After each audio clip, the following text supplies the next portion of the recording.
Hello everyone, and welcome to today's LinkedIn Live session hosted by GSMA Intelligence on the socio-economic benefits of licensed and unlicensed options to assign the 6 GHz frequency band. My name is Kalvin Bahia. I'm a principal economist at GSMA Intelligence, and I'll be moderating today's session. As I'm sure almost everyone watching this event will agree, the assignment of spectrum in the 6 GHz band is a very relevant and important policy area for governments, ICT regulators, the mobile and Wi-Fi ecosystem, indeed most companies that are part of the digital and internet economy. We hope that today's session will present useful and important evidence and discussion on this topic. And to deliver that, I'm pleased to say that we have a great and very knowledgeable panel of experts. As we only have an hour, I want to get into the discussion quickly, but just to explain the plan for the next hour, I will shortly invite Caroline Butler, a fellow economist at GSMA Intelligence, to present the findings of a study that we'll be publishing very soon on how policymakers can assess the socio-economic costs and benefits of different policy options for the 6 GHz band. So those of you that are watching this now are getting the first view of the results before the report's made public within the next week. We will then hear the views of our panelists, Luciana Camargos, who is Senior Director of Future Spectrum, as well as Acting Head of Spectrum at the GSMA, Njoroge Ngige, who is the Assistant Director of Spectrum Management at the Communications Authority of Kenya, and Roberto Dorrego, who is the Head of Spectrum Strategy at Telefonica. Those of you who are familiar with LinkedIn Live sessions, and I suspect those of you who aren't, will see that you can post comments and questions in the comment box. So we invite and encourage you to ask any questions, both as Caroline delivers her presentation and during the panelist discussion. We're going to make sure that we have some time at the end to answer as many of those as possible. So with those introductions done, I would like to hand over to Caroline to present. Thanks, Caroline. Thanks, Calvin. So if we just go to the contents page, I will give an overview of what I'm going to cover in these slides. So firstly, an introduction to the topic. I'm then going to go and give you an overview of the modelling methodology. And then, as Calvin said, a first view of the cost-benefit analysis results and some conclusions. So if we could go to the next slide, please. Thank you. So the 6 GHz spectrum band represents the largest remaining block of mid-band spectrum that can be allocated to licensed or unlicensed use. So governments around the world need to make a carefully considered decision as to what the most efficient use of the band is to optimise the socio-economic benefits. To date, countries that have allocated spectrum in this band have taken divergent approaches. So some have assigned the full band to unlicensed use, while others are considering the full band for licensed usage. A third group are allocating the lower part of the band for unlicensed use and considering the upper part for licensed use. If we could go to the next slide, please. So this study carries out a cost-benefit analysis of different assignment options for the 6 GHz spectrum band. We look at expected traffic demand and supply for both 5G and Wi-Fi, whereby supply is partly determined by the amount of spectrum available. If there is a capacity constraint relative to mobile broadband and Wi-Fi traffic demand, this may be alleviated with 6 GHz spectrum and will generate socio-economic benefits by reducing prices or increasing network quality, or a mix of both. We compare the socio-economic benefits of 3 scenarios of different allocations of the band. We do this relative to a baseline scenario of unassigned 6 GHz spectrum. So scenario 1 here on this chart, represented by the all blue bar, is all of the 6 GHz band assigned to licensed use. Scenario 2, represented by the red bar, is all of the band assigned to unlicensed use. And then we have scenario 3, which is 500 megahertz of the band assigned to unlicensed use and 700 megahertz of the band to licensed use. The analysis covers the time period up to 2035 and 12 countries, with more to follow in phase 2. Next slide, please. So looking at the market trends for mobile and fixed broadband, in countries with widespread fixed broadband infrastructure, mobile tends to provide on-the-go connectivity, and Wi-Fi use is common for a significant portion of indoor users. However, in many countries in this study, especially low and middle income countries, the adoption of fixed broadband remains limited. And overall, we find that the optimal assignment policy for the 6 GHz spectrum band depends mainly on the current and expected relative adoption of 5G and fixed fibre or cable broadband services in each market, along with the speeds that fixed broadband can offer consumers. And if we can go to the next slide, please. So both 5G and Wi-Fi 6 are expected to drive continued increases in traffic. Increased demand will be driven by new users, along with consumers using more devices with more advanced capabilities, as well as using existing devices more. 5G is the latest technology for mobile and has started being deployed in many markets, offering significantly faster speeds than 4G and allowing for high reliability and very low latency. The rollout of Wi-Fi 6 also offers faster speeds and lower latencies than previous generations of Wi-Fi. As usage of both increases, mobile and Wi-Fi will remain complementary technologies. Both 5G and fixed broadband are digital technologies that are widely regarded as general purpose technologies. They drive economic gains because they enable tools and processes for quicker, cheaper, and more convenient production, which improves the productivity of firms and workers. They also lower information search and knowledge costs of consumers and producers, enabling new transactions and improving existing ones. Hence, studies have found a causal link between the adoption of mobile and fixed internet and GDP, and so we can model a socio-economic impact of adoption. If we could go to the methodology slides, please. Thank you. So I will give an overview of the traffic demand and capacity supply models. So to estimate the impact of assigning additional spectrum for 5G or Wi-Fi, we developed two supply and demand models for network capacity for the period between 2021 and 2035, based on current and expected market growth. So here is a flowchart of the 5G traffic demand and capacity supply model. 5G traffic demand is driven by expected 5G adoption, the minimum performance requirements, i.e. 100 megabits per second download speeds and 5 megabits per second upload speeds, Wi-Fi offload, and the share of connected users that are active. We also assume a growth in traffic demand over time to reflect the increased data used by 5G users. 5G capacity supply is driven by the amount of spectrum available, the number of sites deployed, and also spectral efficiencies. We then estimate the number of sites needed to meet traffic demand given the 5G spectral efficiencies for all available spectrum and based on the three scenarios that I gave you an overview of before. So just to recap them, it's either all of the band assigned to 5G, 700 megahertz of the band assigned to 5G, or none of the band. We compare the scenarios with these scenarios to a scenario where all of the band is available for license use against the scenarios where less spectrum is available, and there are three outcomes. Operators do not densify their networks while the capacity increases, which means that traffic demand exceeds the capacity supply and consumers suffer a reduction in quality of service. Or operators densify the network to meet demand, meaning more sites that incur higher costs, or a combination of both. If we can move on to the next slide, please. Thank you. So now looking at the supply and demand model for Wi-Fi. Wi-Fi traffic demand is driven by fixed broadband adoption, in particular fibre to the home or building and cable adoption, which can provide higher speeds. It's also driven by the adoption of various devices in each household, for example, smartphones, smart home devices, AR, VR, gaming consoles, etc.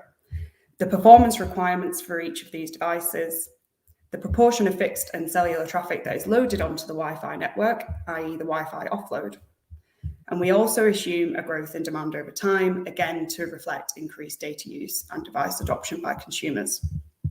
Wi-Fi capacity supply is driven by the amount of spectrum available and the spectral efficiencies. We compare the Wi-Fi traffic demand and supply capacity over the period of analysis for the three scenarios. Again, I gave an overview before, but I'll just remind everyone. So one of these is the 6 gigahertz available for unlicensed use for all of the band assigned to unlicensed use, or 500 megahertz of the band, or 0 megahertz. And if we could go to the next slide, please. Thank you. So out of all these variables, there are some key drivers of benefits from 6 gigahertz spectrum. Firstly, the existing spectrum availability for licensed and unlicensed use. So the existing and future spectrum allocation to licensed mobile use or unlicensed use in other bands other than 6 GHz will determine the supply constraints relative to the traffic demand, and therefore the requirement for any additional spectrum from the 6 GHz band. Then we look at the utilisation of high band spectrum for licensed and unlicensed use. The benefits for unlicensed can also depend on the utilisation of available high band spectrum. Utilisation of spectrum in the 60 GHz band for up to 30% Wi-Fi traffic demand will reduce the amount of traffic demand that is reliant on other spectrum bands and reduce the benefits from allocating 6 GHz spectrum. Not using the 60 GHz band for unlicensed use would represent an inefficient use of spectrum, and usage of high bands is always assumed for mobile. And we also look at fixed broadband speeds as a key driver. The existing and future fixed broadband infrastructure in a market will determine the maximum speeds achievable over a Wi-Fi connection, and therefore the traffic demand. And if we could go to the next slides, please. So these are a first look at the results. So less spectrum assigned to 5G means lower speeds or higher costs. So starting by looking at the chart on the left, with less spectrum, operators could densify networks to meet the 100 megabits per second download speeds requirement for 5G. This means mobile operators would face an average of around 65% higher annual costs to achieve the 100 megabits per second performance without any of the 6 GHz band, or 20% higher costs with 700 megahertz of the 6 GHz band, compared to an assignment of the full band. Increased costs would have a negative impact on 5G adoption, and densification would also have a negative impact on the environment. Or looking at the chart on the right, assuming no change in network densification or 5G adoption, 5G download speeds would be reduced to around 50 megabits per second without any of the 6 GHz band assigned, or 80 megabits per second with 700 megahertz of the band. Both of which are below the 5G performance requirement of 100 megabits per second for download speeds, which could be achieved with the full band. It's worth noting that operators may reach the technical limits of network densification, so this fall in speeds could be unavoidable. If we could go to the next slide, please. So then we consider the question, would assigning less spectrum to unlicensed use create a capacity constraint for Wi-Fi traffic? So starting with the spectrum supply for unlicensed use, the red lines on this chart represent the total spectrum supply for unlicensed use in each scenario included in the analysis. So scenario 1 capacity supply is represented by the dark red line at the bottom there.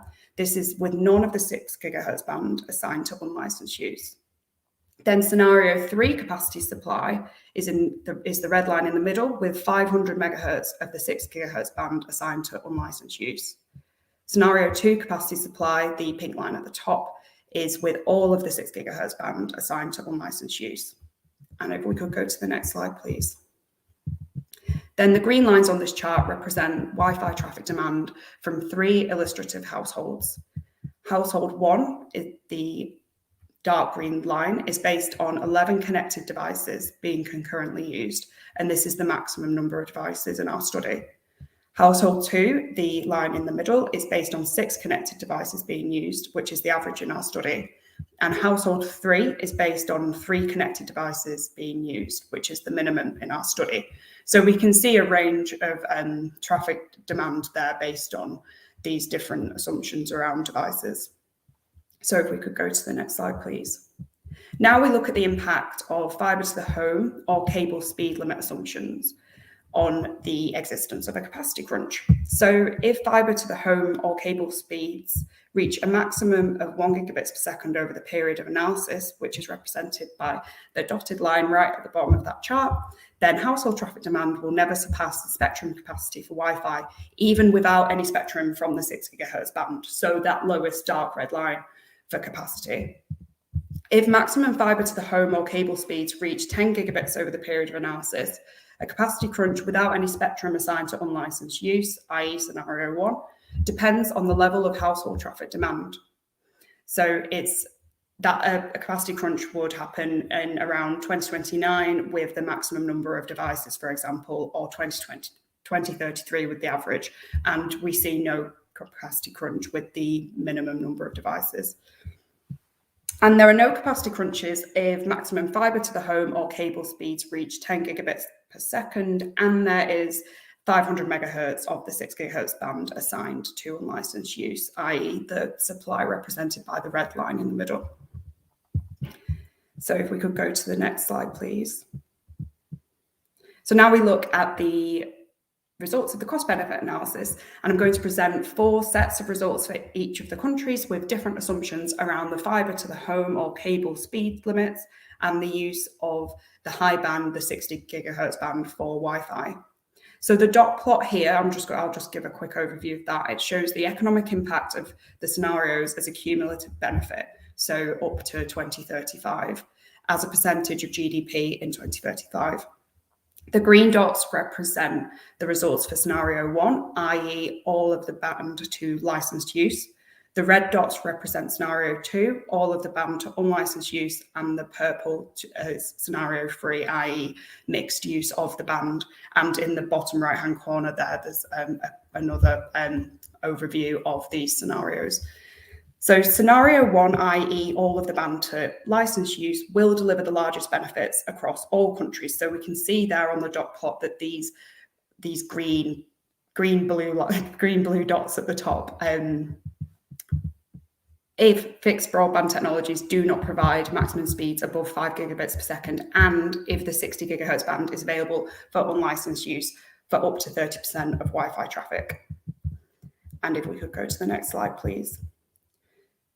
So now looking at a different mix of assumptions, we see that scenario 1, i.e. all of the band to licensed use, will still generally deliver the largest benefits across all the countries if fixed broadband technologies do not provide maximum user speeds above 10 gigabits per second to all users, and if a portion of Wi-Fi traffic is offloaded to the 60 gigahertz band. In some cases, depending on country-specific key drivers that I went over before, scenario 3 will deliver the greatest benefit, 500 megahertz assigned to unlicensed and 700 megahertz assigned to licensed use, although generally it is seen that scenario 1 delivers the greatest benefits. And if we could go to the next slide, please. Again, scenario 1 will generally deliver the largest benefits across all countries if fixed broadband technologies do not provide maximum user speeds above 5 gigabits per second. And here we assume that the 60 gigahertz band is not used by Wi-Fi. In some cases, again, depending on country-specific key drivers, scenario 3 will deliver the greatest benefit. And if we could go to the next slide, please. Scenario 3 will generally deliver the largest benefits across all countries if fixed broadband technologies do not provide maximum available speeds above 10 gigabits per second, and if the 60 gigahertz band is not used by Wi-Fi where available for unlicensed. Again, in some cases, depending on the key country drivers, scenario 1 delivers the greatest benefit here.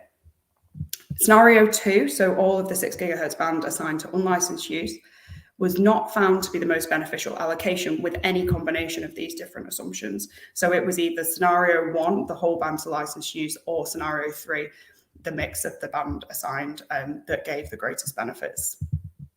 So if we could go to the conclusions, please. So overall, we find that the optimal assignment policy mainly depends on the expected adoption of 5G and fixed fibre or cable broadband services in each market, along with the speeds that fixed broadband can offer consumers. Scenario 1, all of the 6 gigahertz band assigned to licensed use, will deliver the largest benefits across all countries if fixed broadband technologies do not provide maximum available speeds above 5 gigabits per second. Scenario 1 will still deliver the largest benefits across most countries if fixed broadband provides maximum use speeds up to 10 gigabits per second, and if a portion of Wi-Fi traffic is offloaded to the 60 gigahertz band. Scenario 3, 700 megahertz assigned to licensed use and 500 megahertz assigned to unlicensed use will deliver the largest benefits if fibre to the home and cable broadband adoption is widespread. They support maximum use speeds of 10 gigabits per second to all users, and the 60 gigahertz band is not utilised by Wi-Fi. Again, scenario 2, so all of the 6 gigahertz band assigned to unlicensed use, was not found to be the most beneficial allocation in any of the considered analyses, i.e. with any combination of these different assumptions. And if we could go to the final slide, please, for our contact details. Thank you.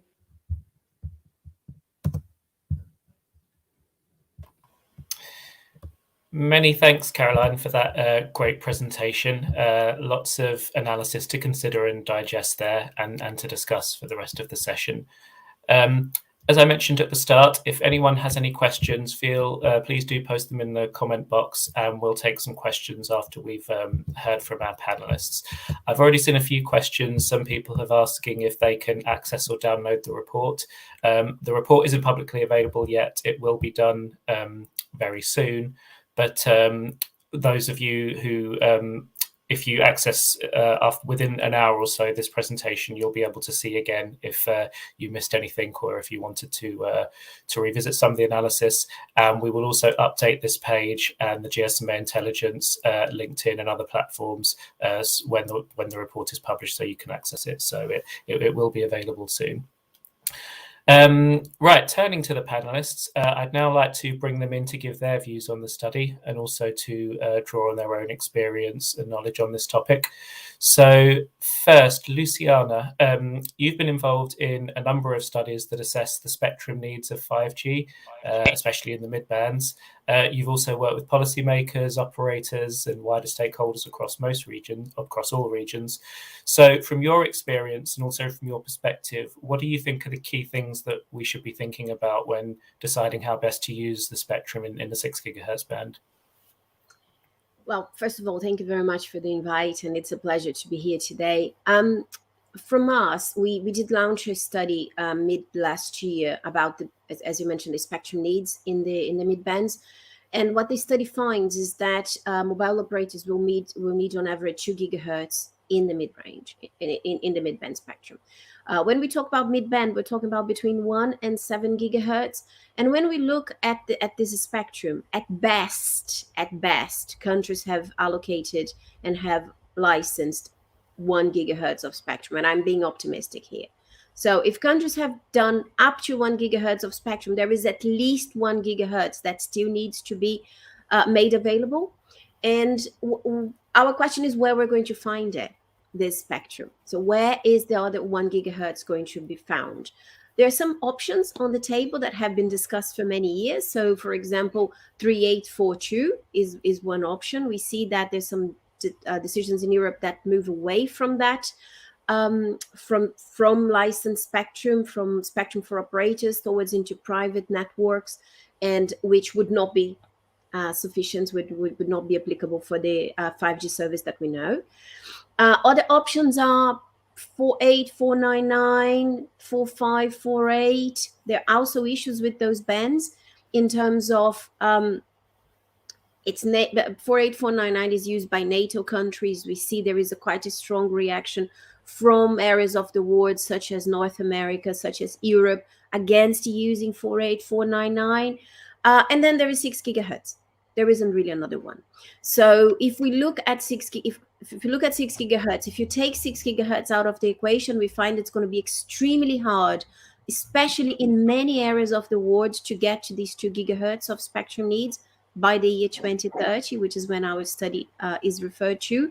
So with that, we believe that it's really important to assess the benefits of allocating this spectrum, the 6 gigahertz spectrum, for licensed services, for unlicensed services, what the benefits that both would be, and also how to make sure that 5G can deliver the benefits that we all know and we all expect it to. So it's very interesting, and let's see how regulators will look at that and will look at the mid-band spectrum needs and see how best to make their decisions on their cases based on their situation in individual countries. It's very interesting. Thank you, Luciana. Lots to think about there.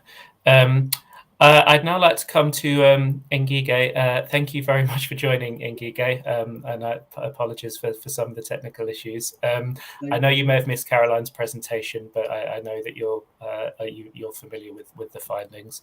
As Caroline mentioned in her presentation, while some countries have already made a decision on the full 6 gigahertz band, the majority are yet to do so, and Kenya is indeed one of those countries still considering its position. So from a policymaker perspective, Ngige, it'd be great to hear what what your reaction to the findings of the study are, and also I'm very interested to hear what evidence you and your colleagues at the Communications Authority will be looking for when making a decision on the assignment of this band.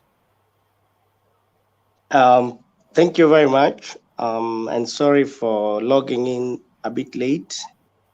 I was forced to use my phone, although I don't like using my phone whenever I have such a meeting because some people keep on interrupting, calling me directly. So I like using my laptop, but it had some challenges with the StreamYard portal. But nonetheless, at least I've managed to catch the meeting before it progresses much. So basically, with regard to the 6 gigahertz spectrum band, of course, this matter had been set aside during the 2015 WRC conference. Then it was revisited now. It was visited in WRC 19 under agenda item 1.2. And currently in the next conference, there's also an agenda item 1.3 regarding parts of this band that supposed to be allocated for IMT. For us as a country and as a region, we are very much supportive of this band portions of it being allocated for mobile.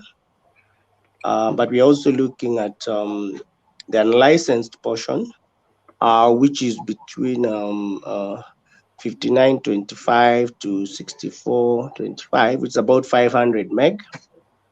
And then the other portion from 6425 to 6725, about 300 meg, which now the agenda 1.3. And then there's still another portion from 6725 to 7025. So when we look at the entire band, C band, we are looking at starting from the current Wi-Fi where we have 5725 all the way to 7125.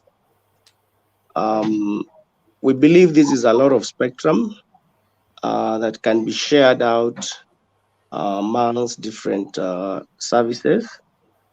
That is FSS, Wi-Fi, and of course mobile. So we are following up these studies and of course listening to expert groups like GSMA. As we move towards the conference, we'll be able to make our decision as a country and also try to harmonize with other regional member states. And at the end of the day, we come up with what's called the Africa Common Proposals with regard to such key agenda. So that's why we are happy to participate in such a meeting in order to listen to industry experts, the research they have been doing, the analysis they have been doing. But we are open to ideas that will help us get a harmonized position across the globe, because the current allocations in 5G are supposed to be as harmonized as possible across the globe to enable devices gain economies of scale, so that consumers and the operators are able to access the services in a more efficient and cheaper manner. Thank you very much. Thank you very much, Peter. That was really interesting and very helpful. Actually, it's a good point you highlighted around both harmonization and the consideration around the WRC process. Actually, sorry, just coming back to you, Luciana, I guess a lot of the sort of viewers of this audience will be familiar, but some may not. And I know you're very familiar with this. But are you able to sort of give a quick summary? What's the relevance of the WRC process to this band? So the WRC the WRC stands for World Radio Communication Conference. And if you don't know that, you were lucky. WRC is the conference that the ITU holds every 4 years and decides the spectrum usage for all bands and for all services. And at this, for the next WRC, which will be held in 23, it will, one of the agenda items, agenda item 1.2, is the agenda item that will be studying, one of the agenda items that will be studying additional spectrum for IMT. And that's what the ITU called the generations of mobile networks. And we're now discussing 5G spectrum. Agenda item 1.2 will be discussing spectrum in the mid bands. And there's a few bands being discussed in that agenda item, and 6425 to 7125 is one of them. So it's the first time the ITU is discussing this band for IMT. There's other bands being discussed and other bands that have been discussed in the past and in other agenda items, but that's going to be hugely relevant on how the ITU sees this band being valued and being needed by countries for the development of 5G. And that will happen in 23, late 23, as I said. Great, thank you very much. And right, Roberto, we couldn't see you before, but now we can. Can I just check you can hear us okay? Yes, I can hear you fine now. Perfect timing, literally, because we're just turning to you. So yeah, Roberto, we're very interested to hear your views on this topic because Telefonica is obviously active in several markets in Europe and Latin America, including some in the study that Caroline mentioned.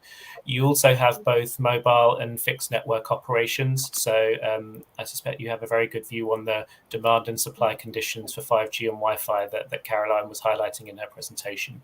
So from your perspective as a communications provider, how do you see spectrum in the 6 gigahertz band being put to its most efficient use, particularly in the markets in which you operate? Thank you, Kalvin.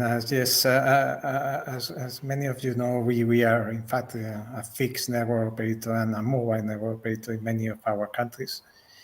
And that means that we are providing home services with Wi-Fi. And in particular, in the case of Spain, where we have a very advanced fiber network to the home deployed, we really welcome the identification of the lower part of the 6 gigahertz band in Europe for Wi-Fi. So we can now deploy Wi-Fi 6E services in the home and provide really good services to the customers, so avoiding interference.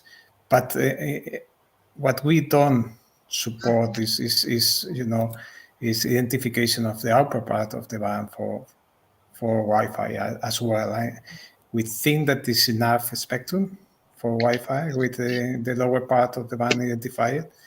That will be, providing very good services to our customers, and the upper part is really important for 5G connectivity. So basically, what we are talking about when talking about mobile networks and 5G connectivity is wide area connectivity, and for wide area connectivity we need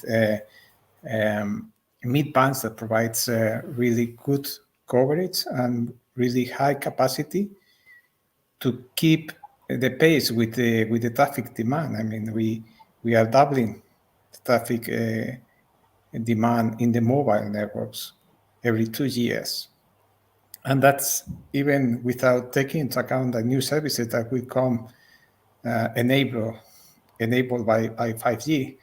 So to keep that, to keep the capacity of the networks up to the demand, we need more mid-band spectrum, and clearly the 6 gigahertz band seems to be the only opportunity in that range of spectrum that this is really crowded already.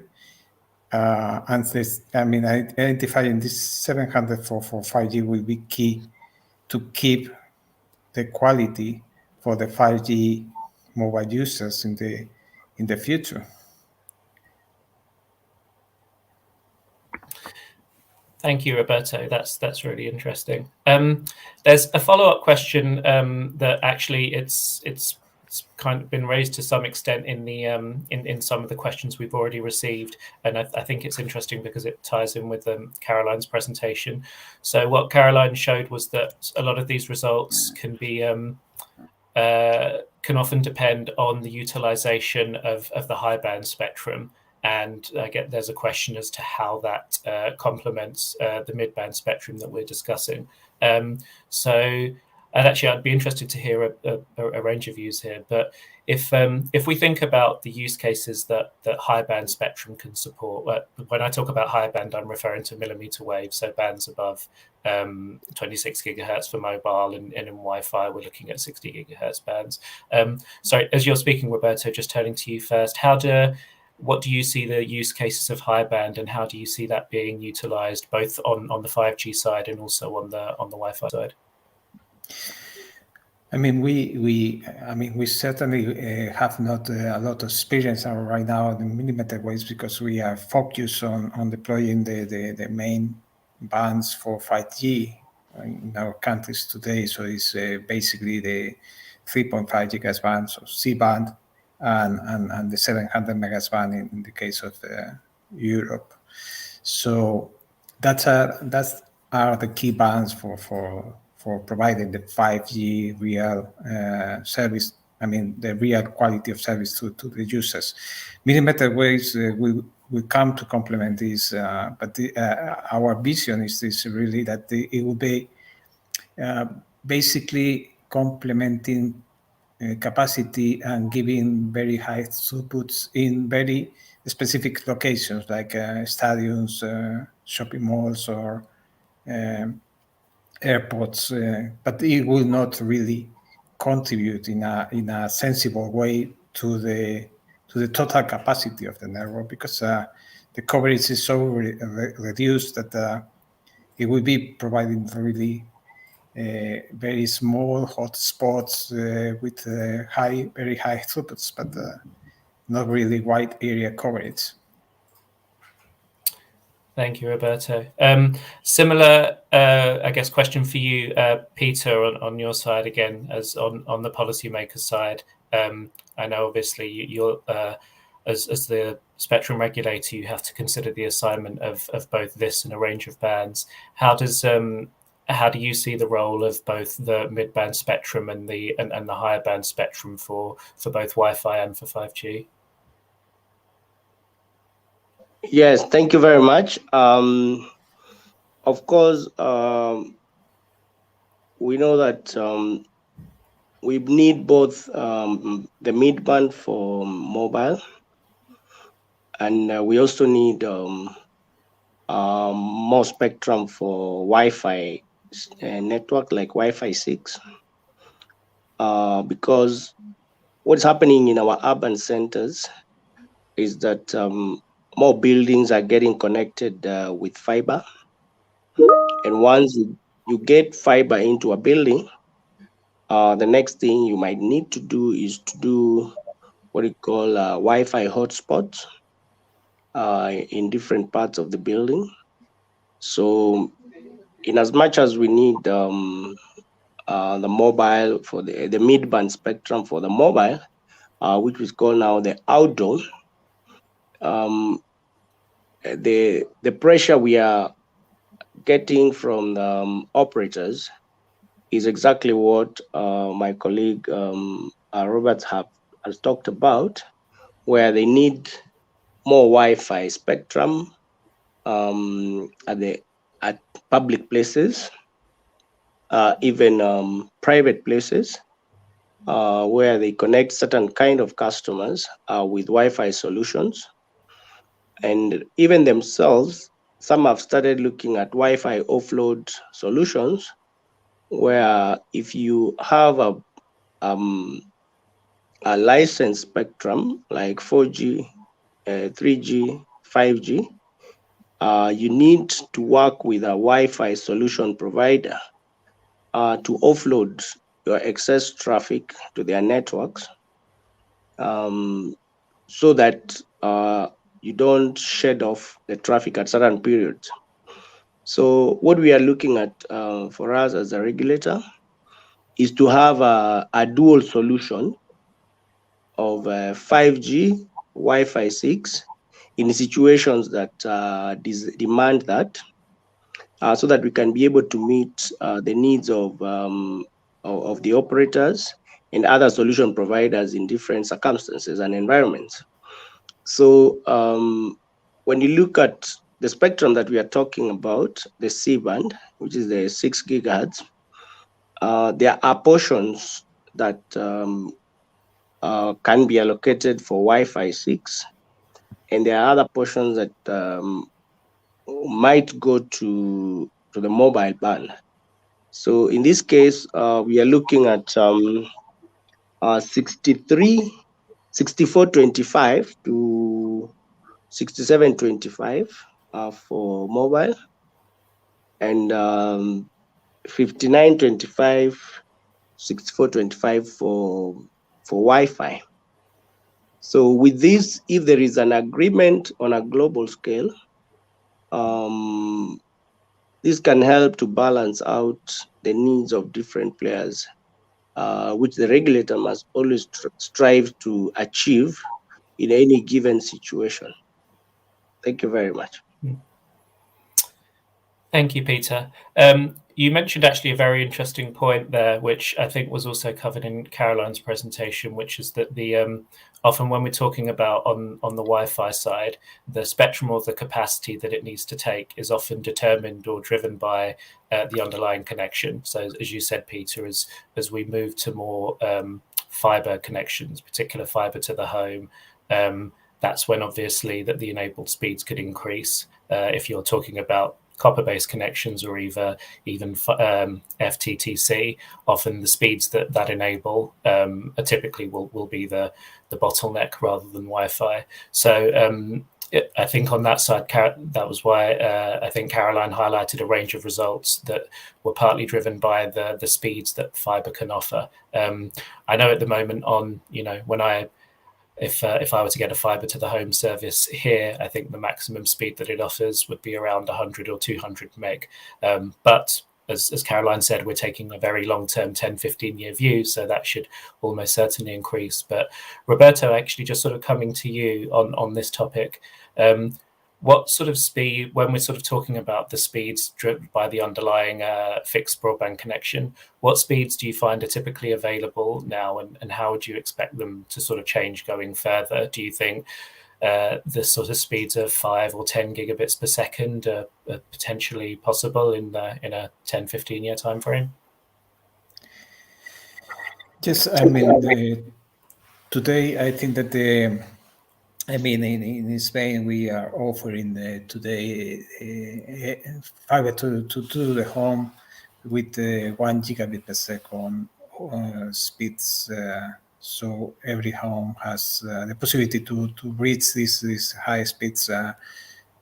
Our experience is that that speed is not used really. I mean, the speed that the customers really are using are really much less than the 1 gigabit per second. So that's one part of the question. So it's there would be services that will require these very, very high speeds, like 5 gigabits per second, 10 gigabits per second. For the fiber and for the Wi-Fi it's really a question mark. I mean, we don't see these demands from the users today, but of course the fiber could do that in the future. We could reach the 5 gigabytes per second and 10 gigabytes per second in the longer term, but it will be driven by the customer needs rather than upgrading the network without any motivation. So and as I say, we don't see this demand today. Of course, the picture is very different in different countries. It's not the same even in Europe. It's not you don't have the same network in in UK or in Germany. That's the countries that we are present in. And of course, in Latin, the photo is also very different. So the speeds there are around 100 megabits per second, 200 megabits per second. But it's true that we are deploying fiber very actively in many countries in Latin, and that will improve to and become more similar to the European picture in the future. No, thanks, Roberto. I think that's a very valid point, and I think also highlights one of the key drivers of this study, which is that when considering these different policy approaches,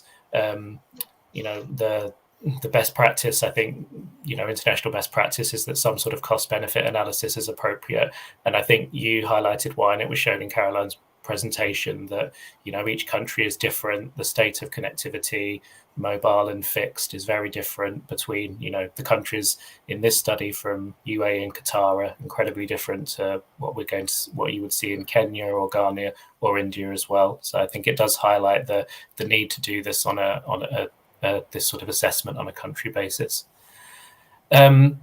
If I'm going to turn to some questions now, I don't know if any of the other panelists wanted to comment on anything that's been discussed so far. Otherwise, I'll jump straight in.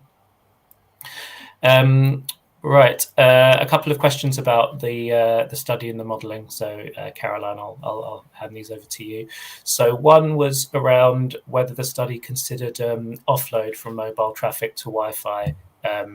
And whether the study considered that and how this might change in terms of with 5G going forward. Be good if you could answer that. Yeah, so we do consider the Wi-Fi offload throughout the time period that the study considered. So obviously this reduces the 5G traffic demand and increases it on the Wi-Fi side. So yeah, that's built into the model. Cool. And then there's another very interesting question, which I think we may need to get into some of the specifics in a separate one. But there's a question asking around the extent to which not having any 6 gigahertz spectrum can deliver 5 gigabits. And I think this probably goes to the how the study modeled the Wi-Fi capacity curves, and I think also 5G as well. Probably, Caroline, if you could just sort of give an overview of how Wi-Fi capacity was derived. I don't know if you'll have time to get into the specific assumptions, but obviously we can cover those off separate as a follow-up. Yeah, sure. So on the capacity side, we had our spectrum assumptions, so the baseline spectrum and then the scenario spectrum. We looked at channel widths and capacity per channel in order to get our theoretical Wi-Fi capacity per access point. And then we looked at how many access points or how many households would have fibre to the home or cable. So this is going back to the importance of the underlying connection. And essentially, then we've just been discussing this, the limits to the speed do come from that underlying connection, the fibre or the cable. And so that's where we looked at the different assumptions there. So the 5 gigabits per second limit or the 10 gigabits per second limit. So yeah, essentially we layered that on to a theoretical capacity based on the spectrum assumptions that I mentioned. So that's our approach. Super. Thanks for that, Caroline. Okay, I think that covered a lot of them. Okay, now there's another one here, an interesting one. So again, I think this goes to you, Caroline. So I think what was observed is that for some of the lower income countries, there was a question in terms of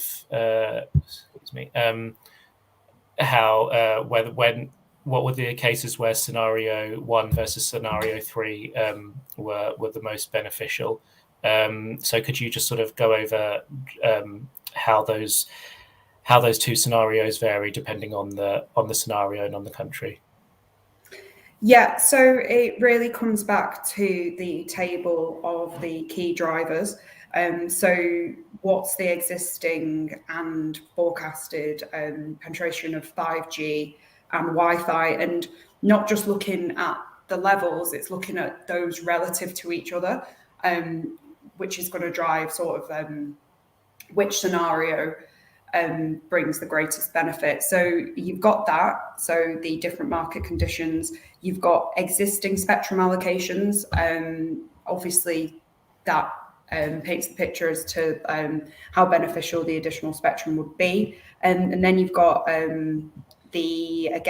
it's the fibre to the home or cable connections and what that looks like in each country, because really that's needed to enable the high speeds on the Wi-Fi side. And so if there's a low penetration there, then you just don't see the benefit of having the additional spectrum. So yeah, it's going back to that table of key drivers, and I'm not going to go through each country off the top of my head, but those are the three main things to consider. And yeah, that basically paints a picture as to what the best scenario is. Thank you very much, Caroline. I've just got this one as well. I'm not sure this has appeared privately on the public one, but there's an interesting question here, which is a lot of both the presentation you gave, Caroline, and a lot of this discussion on 6 gigahertz has particularly been focused on capacity and wide area capacity. And obviously in a range of countries, obviously a key objective is to try and address the digital divide and addressing those that are unconnected.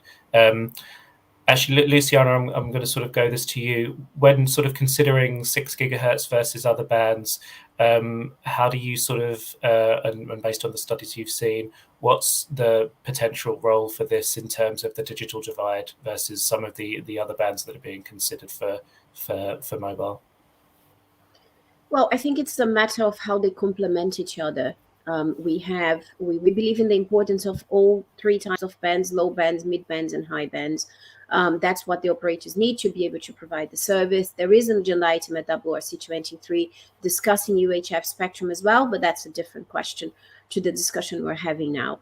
We believe that 6 gigahertz will play a very important role in sort of citywide type of coverage. And it can play an important role also in rural parts of where you have villages or you have places that were not covered, and 6 gigahertz could play a role in that. We're not proposing to cover entire rural areas with 6 gigahertz. That would not be appropriate. But this is something that we believe that 6 gigahertz can indeed play a role in the digital divide in that regard.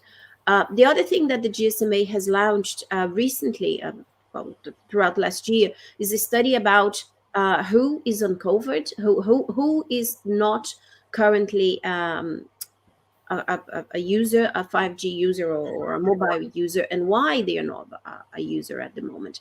And what we have found is that although 90% of the population of the world is currently covered by a mobile network, they are not all using it. Actually, it is about 50 to 60% that use it. So the question is, how can you make sure that these people who are covered today but are not using a mobile network will be using a mobile network? And there is a number of things, and it goes through pricing, and it goes through availability.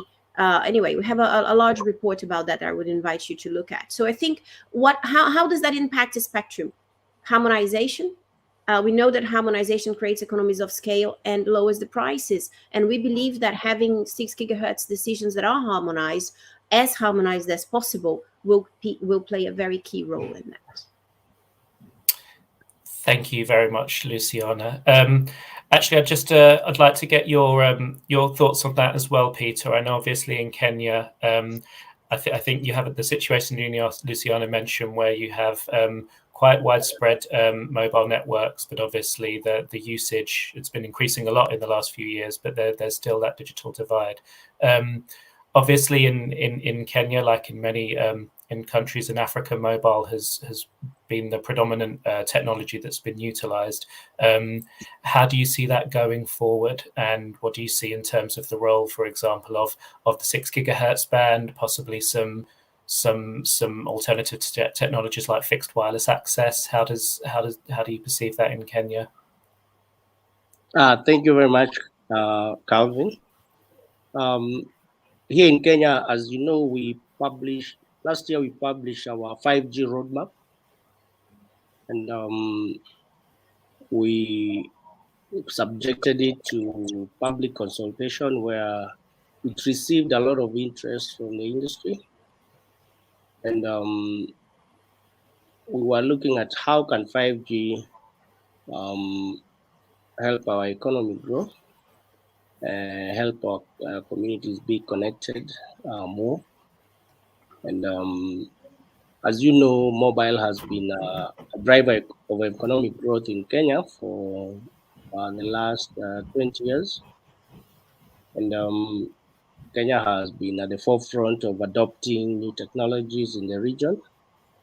And because we know it can leapfrog our economy from in terms of the rate of economic growth and create jobs and amongst the many younger population that are in our country. And in this roadmap that I'm talking about, we put the 6G, the 5G 6 gigahertz story in the middle of it. And we told the public that we want to hear their views with regard to, basically public, I mean the stakeholders, the operators, the vendors, and other interested groups. We told them to give us their views on what they think we should do with regard to spectrum that has been identified, either for allocation to mobile or to technologies like Wi-Fi 6. So we have put this issue very, very prominently. The issue of the Wi-Fi, the 6 gigahertz story has been put prominently in our 5G roadmap study. And when we received the responses, there was a strong view that 6 gigahertz is important for broadband connectivity in the country, both as for unlicensed technologies like Wi-Fi and licensable technologies like mobile. So basically, looking at the comments that came in from the stakeholders, they want us to balance out and get sort of more spectrum for Wi-Fi connectivity other than the traditional 5725 to 5850. They want to see more spectrum for unlicensed technologies like Wi-Fi 6. And of course, we had strong views from operators who also said they want more licensable spectrum for 5G.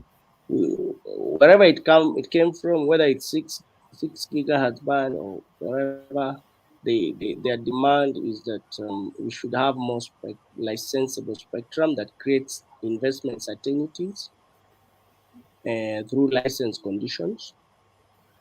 So basically, our view is that if we are to balance those interests, then we're going to have a scenario where we'll get within the 6 gigahertz, we'll get some spectrum for more spectrum for mobile broadband, and we're also going to get some spectrum for unlicensed technologies like Wi-Fi 6. Thank you very much. Thank you very much, Peter. There are a couple of follow-ups that I would certainly like to do, but I'm just looking at the time and I see we have 1 minute left. So unfortunately, I think we'll have to wrap it up there. I would like to really thank Caroline, Luciana, Ngige, and Roberto for joining today, and Caroline for presenting the study. It's great to see so many questions, and I'm glad that the studies has spurred so much interest. So we will, once the report is published, it will be posted here, and we'll notify you all so that you can all get into the detail. We'll also be within the next month as well. We'll be updating this study to include some additional countries beyond the 12 that Caroline mentioned. So please do watch this space. So with that in mind, thank you very much, everyone, again, and have a good day. Thank you. Thank you. Thank you very much. Great, thank you.